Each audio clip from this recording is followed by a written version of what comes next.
must always stand ready for the defense of justice, the weak, and his liege lord. Every true knight should brave death to preserve his brethren. Should he perish in the attempt, his glory shall be everlasting. Congrats to this night. Sword I did select with my own hand. In the land of England.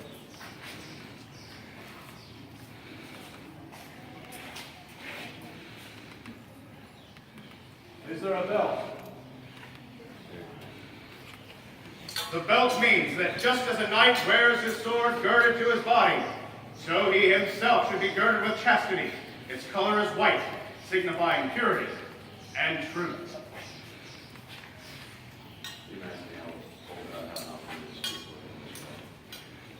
And in the context of our game, and even outside in the world, when we put this belt on, we serve all in country. I stand here for this noble office.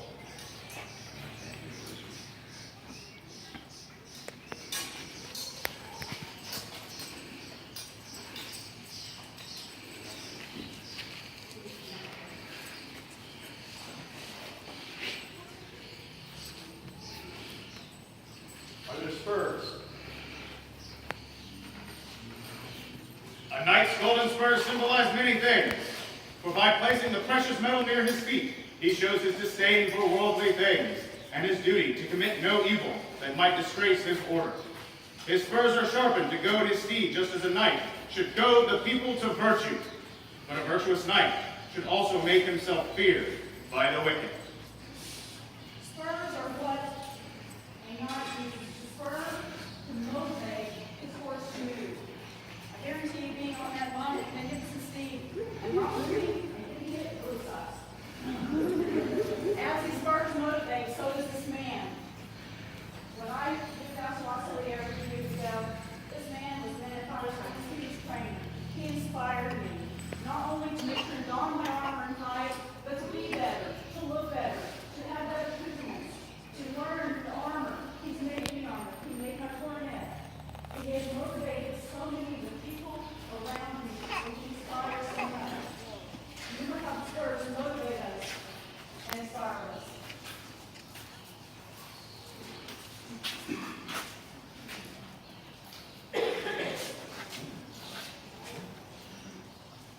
Is there a chain that your majesty knows? The golden chain of a knight symbolizes the chain of fealty that binds him to his king. The chain is made of the purest of all metals, gold, and is made without end, symbolizing the pure and eternal nature of the bond of fealty.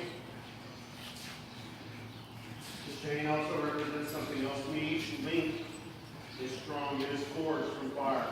So a knight is forged from battle. Also, each link represents a knight. We are held together by each other in a circle. A circle is only as strong as their weakest link. Therefore, I hope we all aspire to lift each other up and make each other stronger. I have one other gift that I'm going to give them. Those chains are made of gold. There's another aspect I believe in. This is the link from my first chain. It is base metal. It is worth nothing. But it is forged. It is hard. And I hope that as his fame and his fortune and his station grows, he will look on this link and realize that he came from the same place we all come from.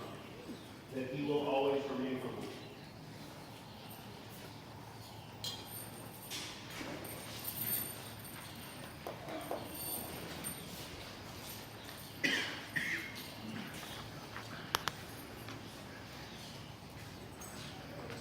Your majesty, I believe he is adorned in a color that no longer fits him, although it is one of his chiefs. This one, I believe that people garbage and size.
this day, This day, I do swear I do swear faith and fealty faith and fealty unto the crown and kingdom of Anstiora, to the crown and kingdom of Ostiora, to love what she loves, to love what she loves, to hate what she hates, to hate what she hates, to go or to say, to go or to say, to speak or to be silent, to speak or to be silent, in peace and in war, in peace and in war, in living and dying, in living and dying, so long as she keeps me as I am, so long as she keeps me as I am, until Anstiora releases me, until Ostiora releases me, death take me, death take me, or the world ends. or the world ends. So say I. So say I, all of the faithful. And we swear to keep you in your current states, or to advance you according to your merits. Nor will we forget or fail to reward that which is given. Fealty with love, valor with honor, oath breaking with vengeance. So say we, Gabriel. So say we, Sonia.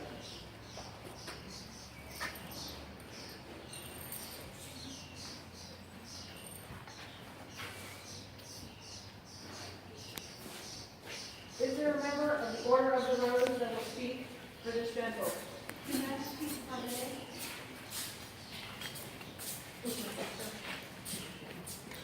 This man is well known today for his prowess and his skill, but I would speak to you of his service.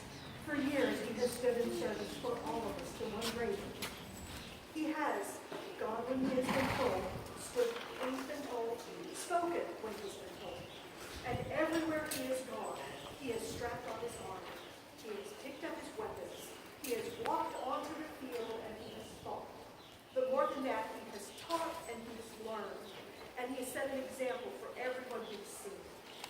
Your Majesty, it makes my heart sing to be able to say, yes, this man is a hero.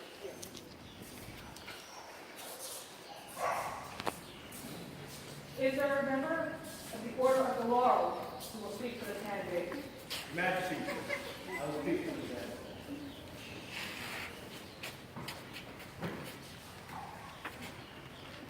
I've known this man for many years now, and we've heard words of inspiration, motivation, honor, integrity spoken this morning. I will echo those. I've known this man, again, and if it's the truth you seek, simply ask this man a question. He will speak plainly, he will speak simply, and you will get the truth. Honor goes without question. We've heard of his warrior skills. I can attest this man is also a teacher. I've been a recipient of many lessons he's taught. I was inspired to dust off my own armor and step out in the field recently. That's been a long time since somebody's motivated me to do that. Sacrifice. That's another word that when I think of this man. His sacrifice of his time, his skills so that others can enjoy the sport, others can further themselves is amazing. Your Majesty, this man is quite good. Majesty, if I might also add, I too have been recognized as a master of the Order of the Laurel. With this squire, mine, I did set him upon a different path than those who had gone before him. I charged him to learn the arts, a task that he took up with much vengeance and passion. He did indeed make his own squire's belt after taking upon the art of engraving and casting. When he was recognized as a member of the Order of the Centurion, he was not given a cloak. He was given fabric, to which he turned his hand and produced a beautiful cloak which he has worn upon the fields against our enemy. Indeed, the very belt which now girds about his waist, once again, I was parsimonious in my efforts and gave him nothing more than encouragement. He set it upon himself, both design, cast, and belt himself. As an artisan, this man is my hero. Is there a member of the Order of the Pelican that will speak for this candidate? Your Majesties, I am Olstead the Unsteady, Pelican of the Society. I will speak to this man's service. The symbol of the pelican is a bird piercing its own breast to feed its young. Just as that bird gives freely of its life, Oliver gives freely of his boundless enthusiasm, his incredible skills in the arts and in combat. But mostly, he shares with us, with everyone who will come to him, his love of this society. He is my peer. Is there a member of the Board of Masters of Defense who will speak for this candidate? Your Majesty, I would claim that right.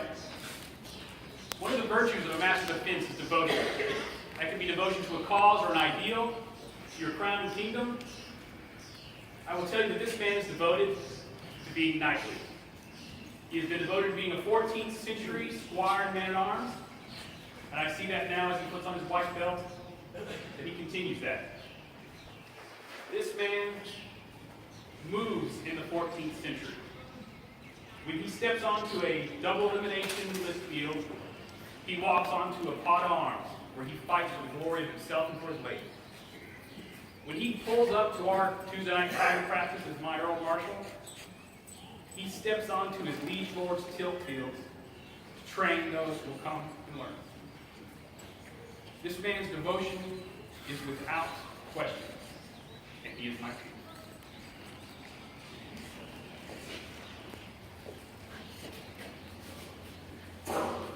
Oliver, for what reason do you wish to join the order?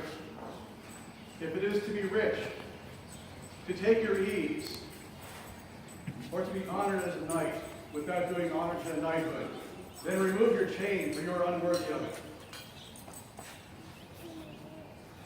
I desire to be a knight, that I may serve as to your, my king and queen, and my lady to the best of my ability.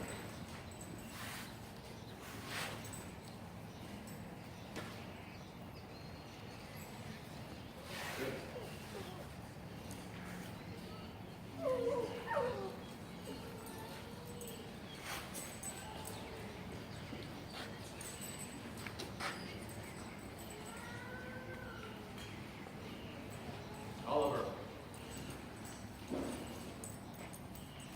find your answer most acceptable.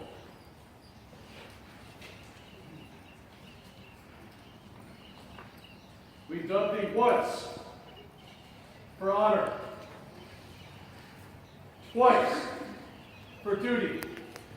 Your Majesty, then I would approach, this time in my guise as Sir Alexis LaBouche, Lion of Onsiora. I would beg a boon that the third and final dubbing be done with his own voice. Aye. And with your assistance. Thrice for chivalry, we do create thee knight. Be thou fearless, valiant, and loyal.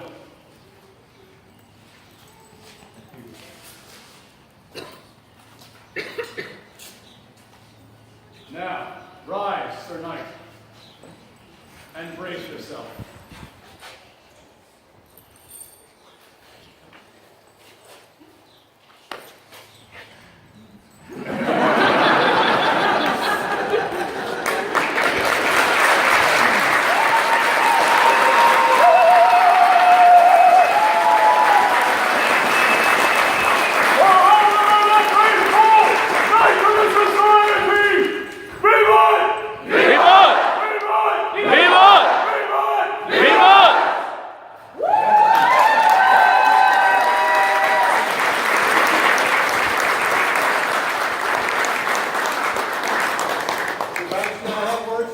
Land. Sir Oliver has had a brethren of his, a fellow squire who is also embarked upon the path of chivalry. Unfortunately, his liege lord did call him to other service that he was unable to attend, despite his plans to travel to these lands for such a ceremony. As such, he did send a gift that he wished presented at the time of his elevation to Sir Oliver. First, that he might be known, the banner should fly carrying his arms, for a knight should be known when they take the field. As such, both he and his lady did craft with their own hands banners bearing his arms. I suspect these will fly at the deed that Sir Oliver shall be hosting this day. He also did craft with his own hand flight of arrows.